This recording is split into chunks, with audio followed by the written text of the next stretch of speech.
12 million people go through America's jails every year, and while they're there, they're primarily watching daytime television, Jerry Springer, The Price is Right, General Hospital. We don't feel like this is a formula for success, and so we want to replace that daytime television with high quality information and educational content. And what that can do is really transform the nature of a jail. It can really bring people to use that time as a transitional time to change their life and to change their trajectory. And we want to drive that through the TV as a medium. In addition to that, we really want to create a bridge to the community. Once they leave the jail, there's really nothing that's there for them. And so to be able to bring all this programming and content that they've seen in the jail and make that available on a web and a mobile platform when they exit, allows them to reconnect with that same information and continue the learning and the goal setting that they've begun while they're in jail. Again, we're about improving inmate outcomes. And through the TVs, a medium that is already in place in all the jails, we can do that.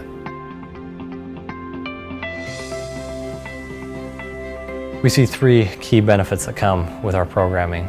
First and foremost, it's the inmates.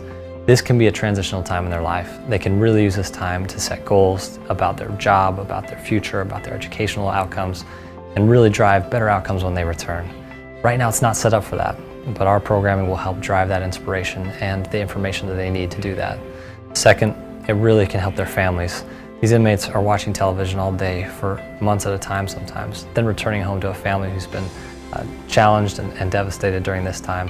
And driving those outcomes, having them come home energized and ready to meet those goals that they've set is really a better scenario for their families that have been under so much stress during that time. The third benefit is really about our communities. In 1 week, we see 34,000 people exiting the jail. That is a lot of people returning to our communities, to our neighborhoods. And we want to make sure that they're set up to succeed. Otherwise, we're going to see exactly what we've seen in the past, which is high recidivism rates, people returning to jail time and time again.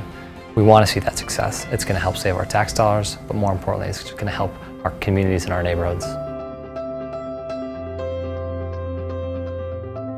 I got involved in impact entrepreneurship because this world has serious problems and they need to be solved. And I truly believe that the way in which we can solve those is through market-driven solutions.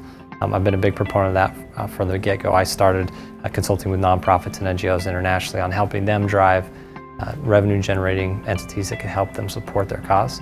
And I've always had that mission in mind. When I came to the jails, I started working with a social impact bond in Cook County. Really, I tried to identify how could we reduce the jail population. And when I dug into the financials, I found out that we just don't spend the money on inmates. We spend it on the system. The actual inmate themselves gets very little investment each day. And so recognizing that and recognizing that we weren't putting the investment in the inmate, I realized we needed to do something that was scalable, that could reach every single inmate, whether they were in protective custody or whether they were in the regular lockup cells. And I wanted to reach them all in a powerful way. Coming from a marketing background, I realized that the TV was this incredible medium that was already in place in every jail in America, and that we could use this medium to reach and inspire those who are there. Again, 12 million people are going through every year, and we have the ability to touch every single one of them.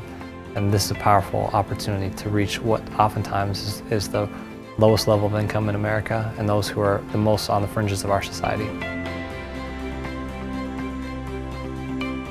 Our model is based on a subscription basis, so people can subscribe to our content just like they would subscribe to cable, and we provide a 9-to-5 channel that replaces daytime television or supplements the programming that they currently have. In addition, we find that there's a couple areas of their life that would be helpful for them to reach on the inside, things like bail bonds and things like defense attorneys. And so our model is a blend not only of a subscription model, but also of limited advertising. It's a limited advertising model, really focused on what they need while they're in jail.